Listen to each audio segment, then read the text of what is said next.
Begitu juga dengan mencintai harta kita simpan mati-matian mencari harta, setelah mati hartanya dibawa.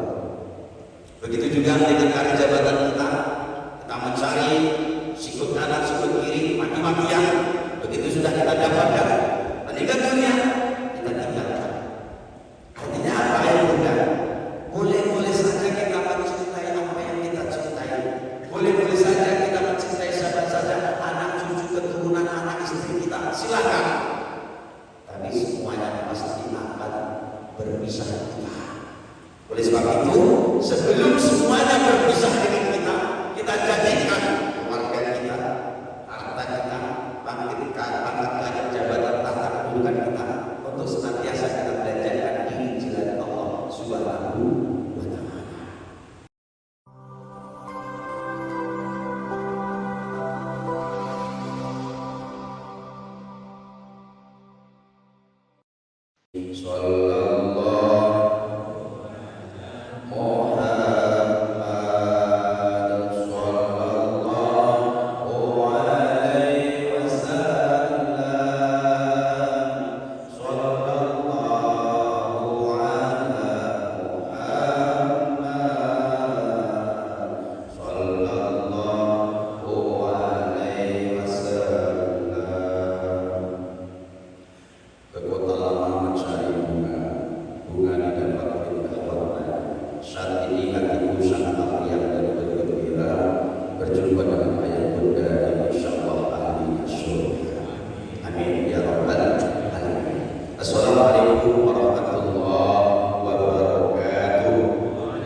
Kehidupan kita di dunia dan khususnya sampai Amin. Allahumma amin. Salawat dan salam bersama-sama kita hadiahkan kepada malam yang Habibullah Rasulullah Sayyidina Muhammad sallallahu alaihi wasallam. Allahumma shalli ala Sayyidina Muhammad wa ala ali Sayyidina Muhammad.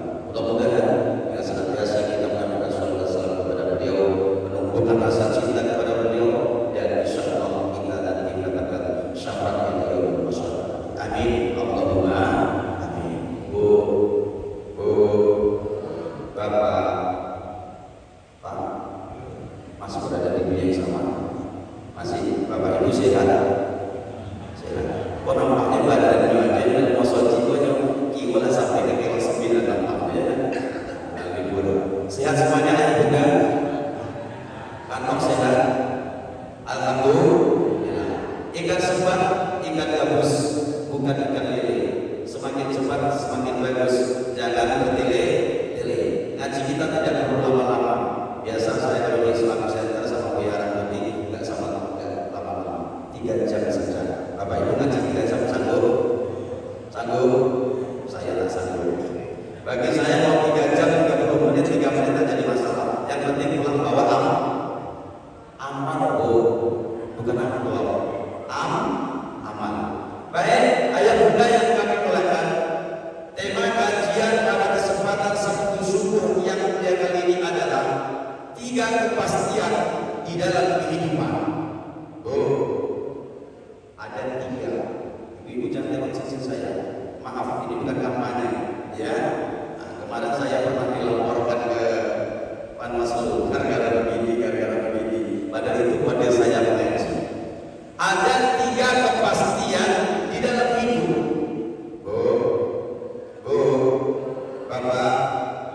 Bapak Ibu ingin yang pasti-pasti saja atau yang tidak pasti? Yang pasti. Ingin yang pasti. Jadi pagi yang mulia kali ini kita ngomongnya yang pasti-pasti saja. Tidak masalah PHP, yang pasti-pasti saja. Terlukis di dalam sebuah kitab yang berjudul An-Nasyratul Ibadah, karangan daripada Syekh Imam An-Nawawi Al-Baghdadi. Di sana dikisahkan ayat bunda. Suatu ketika Rasulullah sedang berada di dalam mihrabnya. Mohon maaf, kalau ayah bunda sudah pernah haji, sudah pernah umroh, paling tidaknya sudah pernah sholat di depan mihrabnya Rasulullah SAW. Bertampilkan dengan tali merah seperti di Islamic Center, kecil hanya berukuran 2 meter kali 2 meter. Itulah mihrabnya Rasulullah. Dan Rasulullah sering duduk di situ setelah sholat subuh. Lalu tiba-tiba datanglah Jibril ini di mana dia menyampaikan wahyu, di situ terus dia bertekan. Maka sampai saat ini, untuk mengenang peristiwa ini, pemerintah Saudi Arabia membuat satu tiang, namanya tiang Jibril. Di mana peletakan tiang Jibril itu? Dekat mihrab, dekat mihrab. Nanti Bapak Ibu kalau berangkat umroh atau haji, Bapak Ibu yang benar masuk ke dalam raudhah yang berukuran kurang lebih 22 meter kali 20 meter sesuai musuh Cikawako, maka tiang yang paling godam, tiang yang paling besar, itulah namanya tiang Jibril. Kenapa disebut dengan tiang Jibril? Selalu Jibril menyampaikan wahyu hampir dari 30 juz, 114 surah, 6.666 ayat, 80% menurut Quraisy berada di tiang ini. Dan ketika itu setelah sholat subuh, Jibril alaihissalam datang memberikan peringatan kepada Rasulullah.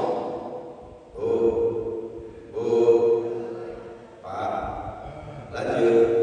Padahal Rasulullah itu ayah bunda, manusia yang maksud, manusia yang dijamin masuk surga. Kata Allah di dalam ayat kursi, hai Muhammad, tidak akan aku ciptakan 7 lapis langit, 7 lapis bumi, 7 pintu surga, 7 pintu neraka, 7 hari dalam 1 pekan, 7 ayat dalam Al-Fatihah, 7 putaran tawaf yang mengelilingi Ka'bah, 7 sa'i yang berulang-ulang antara Safa dan Marwah. Ini semua aku ciptakan engkau Muhammad. Namun demikian ayat bunda, Nabi Muhammad SAW masih mendapatkan peringatan dari sang guru yang adalah Jibril alaihissalam. Apalagi Allah. Jadi anggaplah peringatan Jibril ini kepada Nabi Muhammad, aku sampaikan pada pagi ini peringatan untuk kita semua. Mudah-mudahan 3 peringatan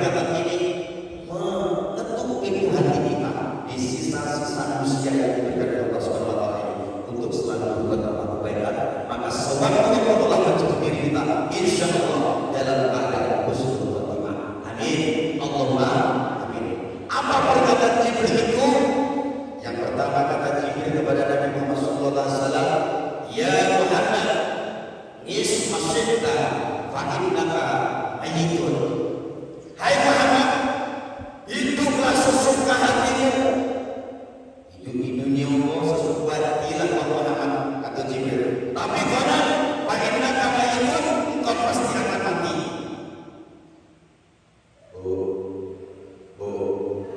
Dunia tempat kita cerita.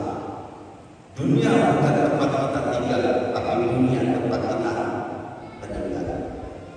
Dunia tempat kita bercerita, sebentar lagi akan menjadi nyata. Dunia tinggal sedih cerita. Wahai manusia, jangan kau tertipu daya dengan indahnya dunia. Dunia sementara, akhirat. Raja-raja, orang kaya, orang miskin, Pak Ustaz, alhamdulillah. Kalau Pak Ustaz nanti dan jadi mengaji berbeda. Kullu nafsin za'iqatul maut. Setiap yang bernapas pasti mati. Bicara masalah mati biarlah ayah bunda duluan, aku belakangan, dan jadi masalah. Atau aku yang paling belakangan, ibu bapak ayah bunda tetap duluan, silakan. Mana yang pilih? Kau coba dalam kau tua, kau muda, kau cima, kau dan satu saat lepasnya akan mati.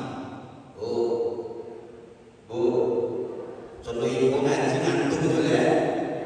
Contoh ibu ngaji ngantuk betul ya. Semuanya pasti akan mati. Jangan terlena dengan badan yang sehat, kata Imam Al-Ghazali, karena syarat mati bukanlah harus sakit. Betapa banyak kamu awakku, betapa banyak ini awakku ayah bunda. Lah sakit menahan malah cakap, kata orang awak bilang, maka loci itu beda, cuma mati loh. Ternyata yang muda baru pulang dari masa malam mati. Jangan terlena dengan badan yang sehat karena syarat mati bukanlah harus sakit. Jangan tergoda dengan usia yang muda karena syarat mati bukanlah harus tua. Kata Rasulullah yang muda, umur umatku itu antara 60 dan 70. 60 dan 70. Dan sedikit sekali yang melampaui daripadanya. Dalam kesempatan yang mulia Allah bosan kepada ayah bunda. Mana umurnya maaf ada sebuah ini antara 60 sampai 70. Ajan pepantang. Makan aja lah, pincang-pincang lah, kacang-kacangan adalah dari seorang bunda. Antara 60 sampai 70. Dan sedikit sekali yang melampaui. Mohon maaf, di dalam rombongan ini mungkin hanya beberapa orang yang disebut oleh Nabi antara 60 dan 70, dan sedikit sekali yang melampaui dari negara. Oleh sebab itu jangan takut dengan kematian, tapi takutlah kalau sewaktu-waktu Allah jemput diri kita, belum ada bekal yang akan kita persembahkan di hadapan Allah Subhanahu wa Ta'ala. Oleh sebab itu ayah bunda bersyukurlah memiliki pengurus masjid Al-Qur'an yang setiap hari Sabtu mengajak itu bersama untuk sholat subuh berjamaah sekaligus untuk berfasalah dalam rangka mencari bekalnya mati. Kata Rasulullah, orang yang mati tanpa membawa bekal itu matinya nekat. Orang yang mati tanpa membawa bekal maka tak ubahnya orang yang menyeberangi lautan luas tiada memiliki sampan.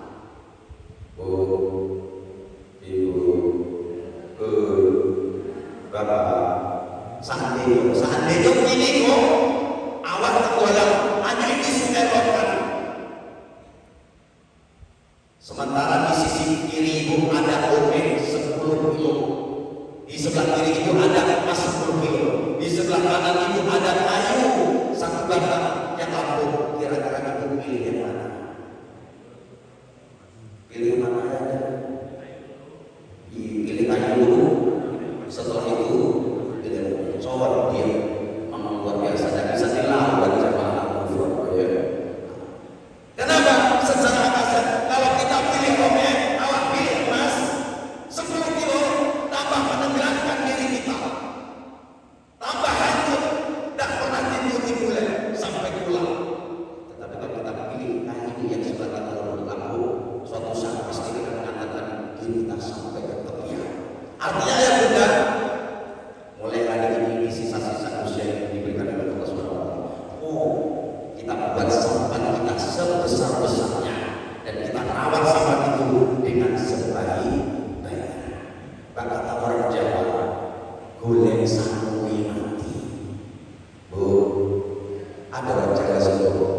Isi kuat alhamdulillah dan orang Jawa.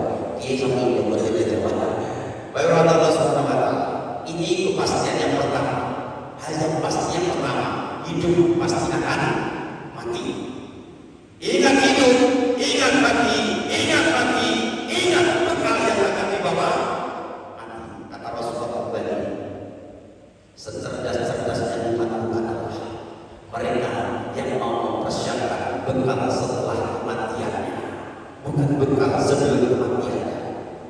Kalau bekal sebelum kematian mungkin di antara kita termasuk aku sendiri bikin rumah yang besar, mobil yang besar, penghasilan yang besar, bini yang sodok modal. Itu hanya modal hukum di dunia ya sudah. Tapi modalnya mati apa?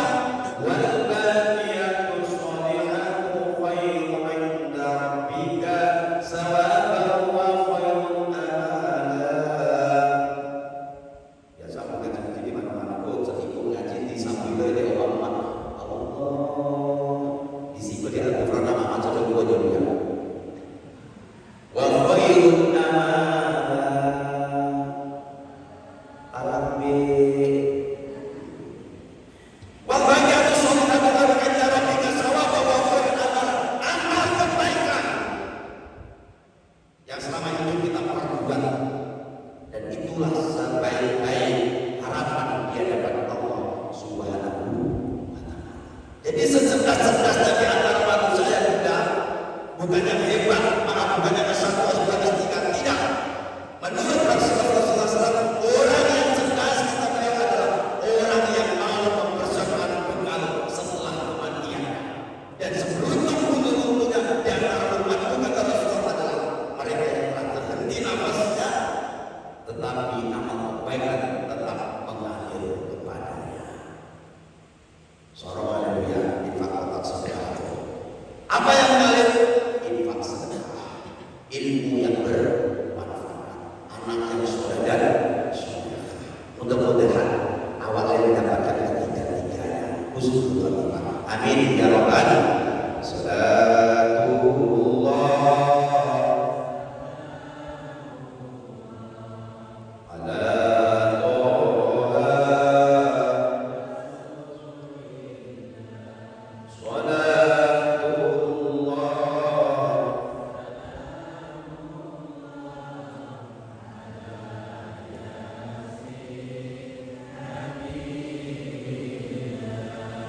ala yasin habibillah. Takbir, Allahu Akbar. Inilah mulai kita bagian pertama yang benar. Ya Muhammad Aishmasyina fa'inna kamayitun. Wahai Muhammad, hiduplah sesudahmu. Mau jadi apa saja silakan, tinggal di mana saja silakan. Mau jadi presiden, mau jadi pengamen, mau jadi petani, mau jadi TNI, mau jadi Polri, mau jadi menteri, silakan. Mau jadi insinyur, direktur, tukang sayur, tukang bubur, tukang cukur, silakan. Mau jadi moderat pusat, silakan. Tapi benar, fa'inna yang itu engkau pasti akan mati. Pertanyaannya, sudahkah kita mempersiapkan bekal menjelang kematian kita? Karena panggilan kita ada tiga. Panggilan sholat melalui azan, panggilan ke rahmatullah, panggilan ke Baitullah melalui umrah dan haji, panggilan ke rahmatullah. Di antara kita sudah memenuhi panggilan pertama dan panggilan yang kedua, dan tinggal satu panggilan di dalam kehidupan kita, yaitu panggilan ke rahmatullah, panggilan terakhir. Setelah itu tidak ada panggilan lain. Seandainya sebulan dari sini kita dimatikan oleh Allah, sudah dengan siapa?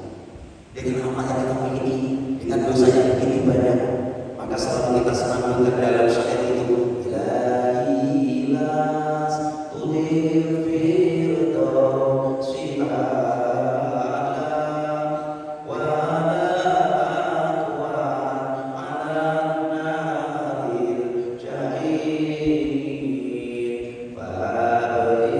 fa'idau batan wa fil sunubi fa'innaka ghafiruz zambil azim. Ya Allah, Dosaku begitu banyak seperti butiran pasir di pantai. Seandainya tidak engkau maafkan, di manalah tempatku?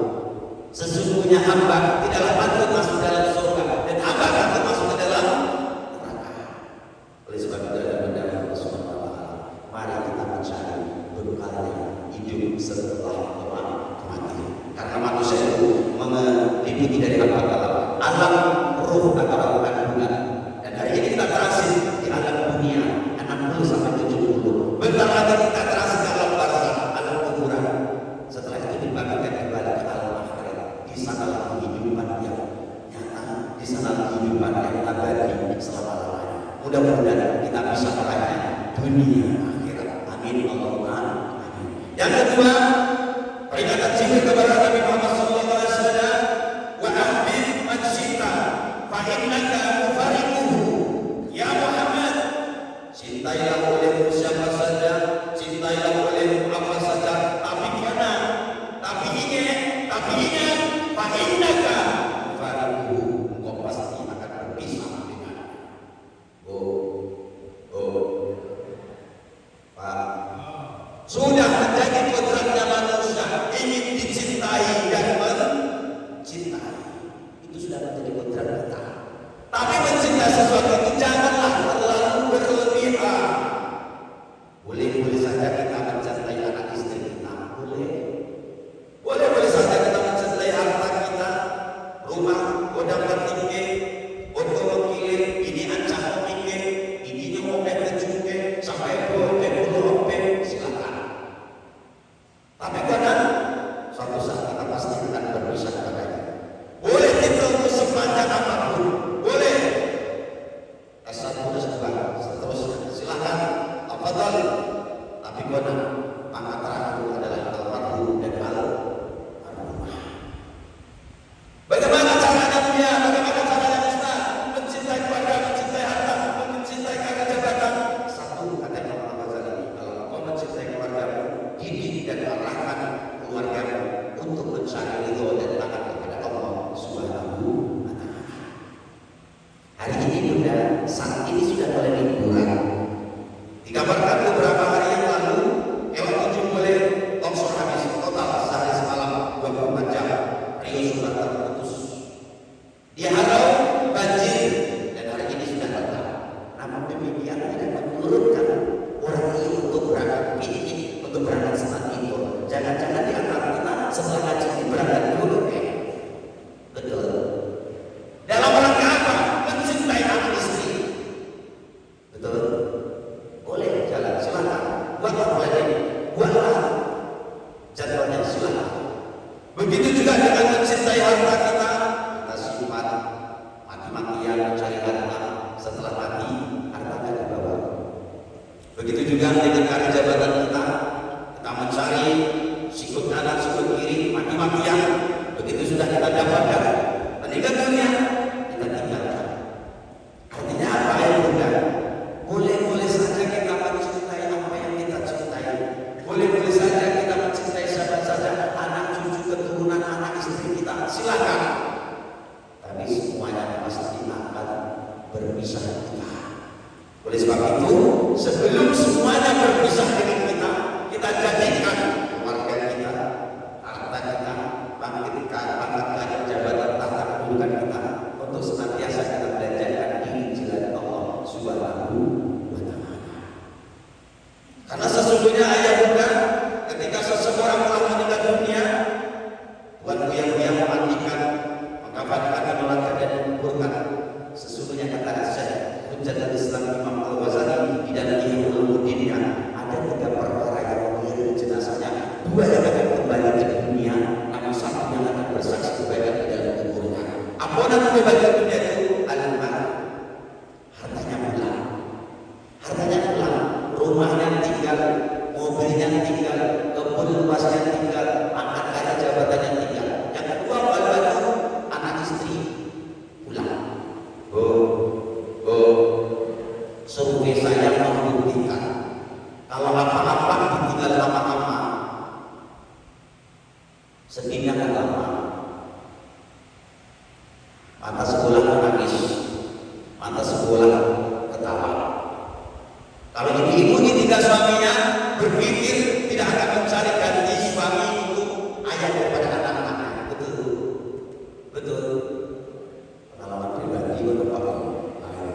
Tapi kalau seorang suami ditinggal mati istrinya, bapak cara mengganti amat untuk anak-anaknya, betul tak?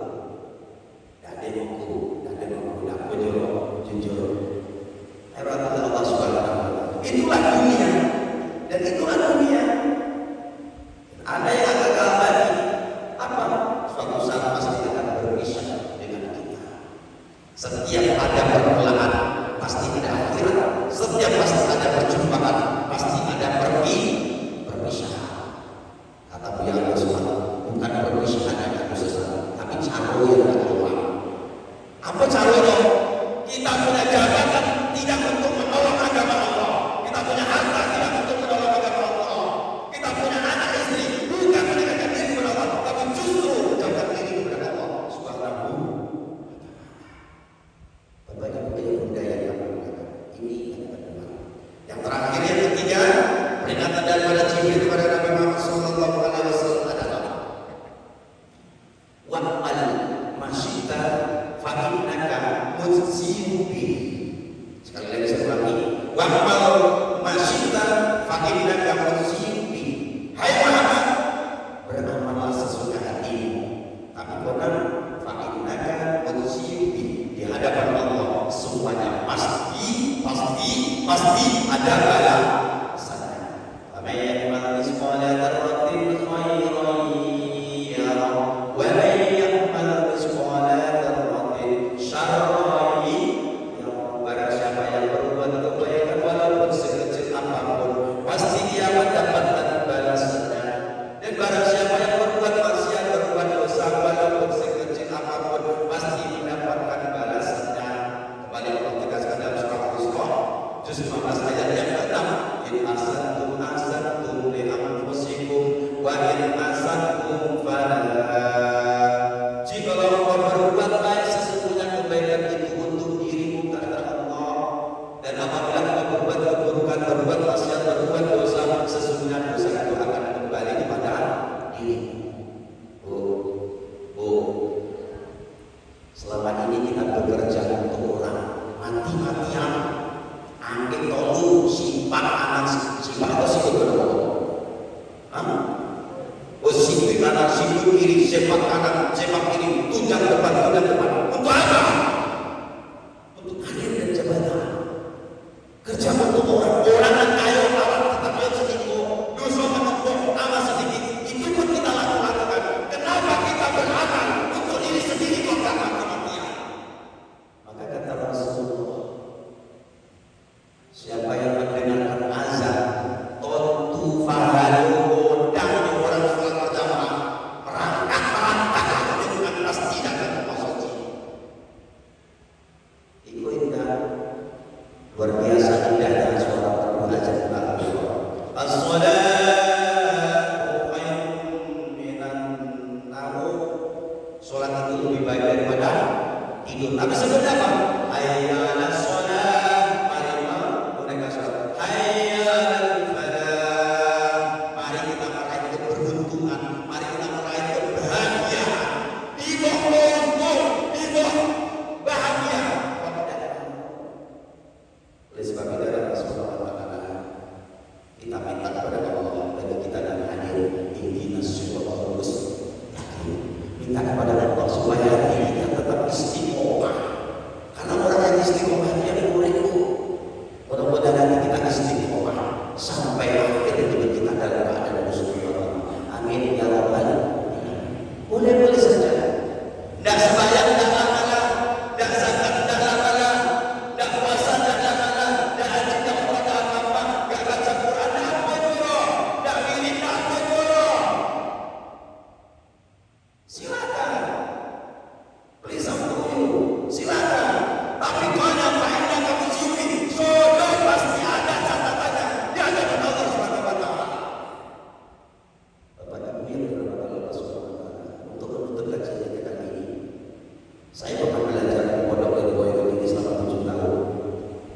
Saya pernah belajar langsung bertanya kepada kiai atau buya saya, nama kitabnya Minhaj Talibin ini, karena kita yang sama daripada saya memanfaatkan di sana bisa.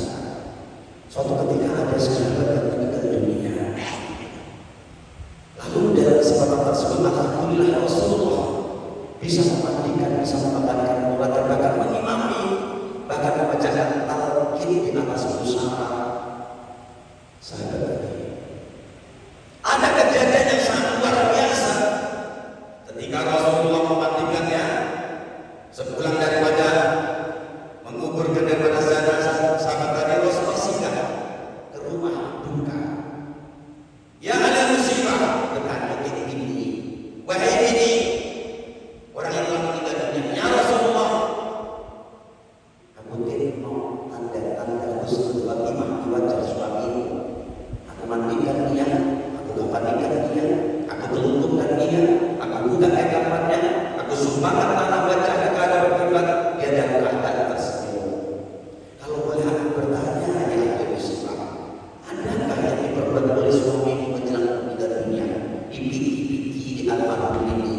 seandainya lalu yang mengucapkan kepada saya langsung meninggal dunia.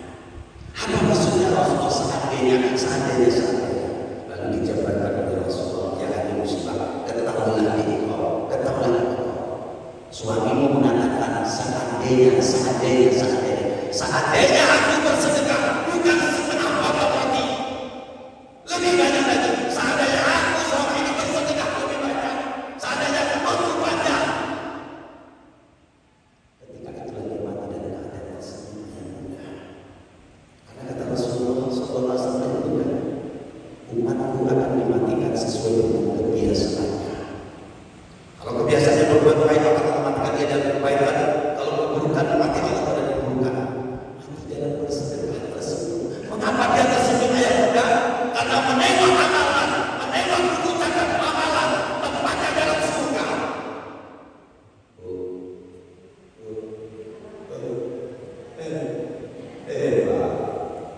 Lain pernah tuan-tuan menengok orang yang mati dalam keadaan tersenyum? Lain pernah. Itu syariatnya, hakikatnya Allah nampakkan buku catatan amalnya, Allah nampakkan tempatnya dalam surga yang mudah. Tapi tidak sedikit di antara kita di masyarakat orang yang mati ada juga julu lidah, tercoki bagai kelola mata bagai ada. Kenapa? Karena takut tempatnya di neraka ditengokkan amalan catatannya. Ayah bunda yang kata Allah Subhanahu wa Ta'ala, terakhir sebagai kesimpulan, sebelum kita ditengokkan buku catatan amal kita, dalam keadaan menangis atau tertawa, mau kita perbaiki amal ibadah kita. Setuju? Mulai contoh kampanye akhirat namanya. Ingat ayat dari Allah Subhanahu wa Ta'ala. Kata guru kami menyampaikan, ketika manusia lahir ke dunia, ia dalam keadaan menangis, sementara orang lain dalam keadaan tersenyum melihat kehadiran ke dunia. Ma, Bu, haji kalau lahir ke dunia kan menangis.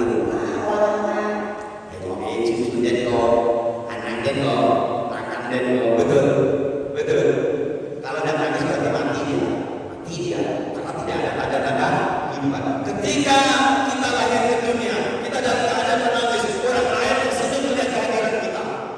Pertanyaan mudah, pertanyaan besar. Ketika diri kita akan dari dunia, orang lain menangisi diri kita, akan keberikan diri kita.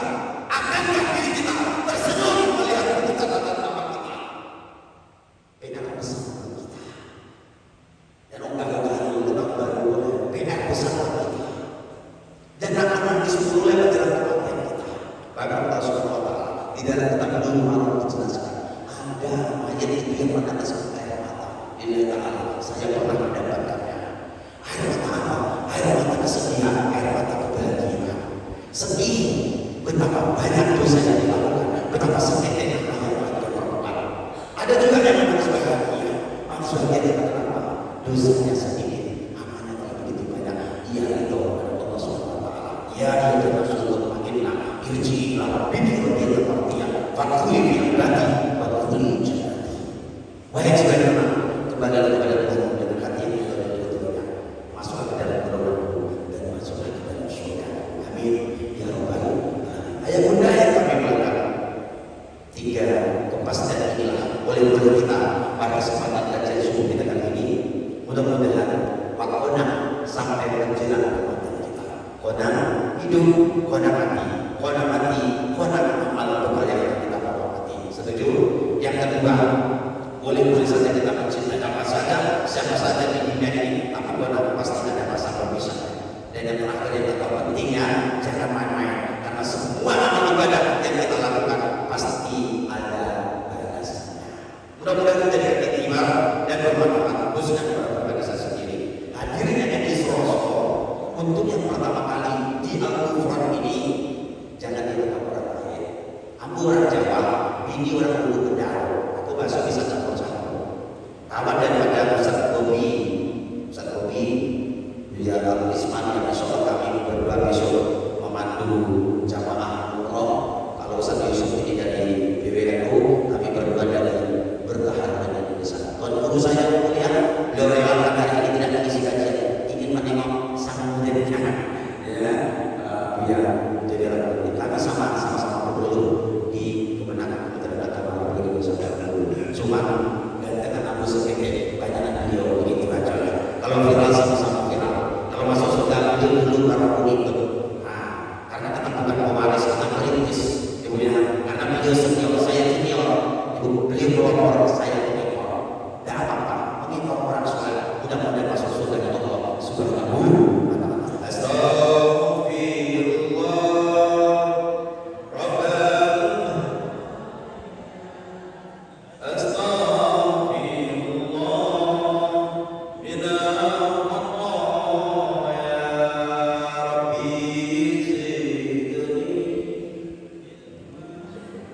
kedua, mudah-mudahan sebelum dari sini Allah beri rezeki yang halal, yang luas dan yang baik. Dan yang ketiga yang paling pentingnya adalah mudah-mudahan hidup kita suatu saat dihidupkan oleh Allah dan surga Allah Subhanahu wa taala. Kita doakan untuk saudara kita di Palestina, mudah-mudahan free Palestina insya Allah sebentar lagi diberikan oleh Allah Subhanahu wa taala. Dan yang ketiga kita minta istiqomah, dan yang selanjutnya adalah minta kedamaian di negeri kita, mudah-mudahan menjadi negeri bahagia dan penyebar berbuah. Amin ya rabbal alamin.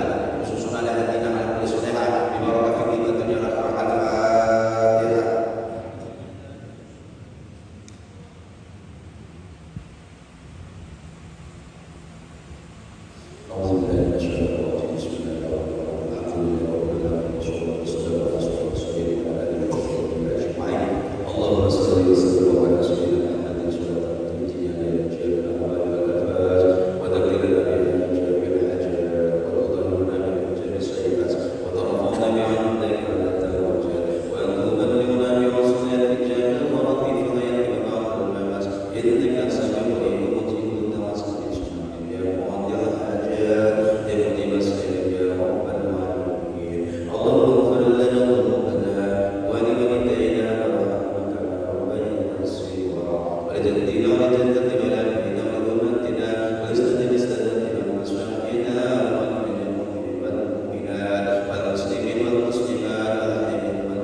Allah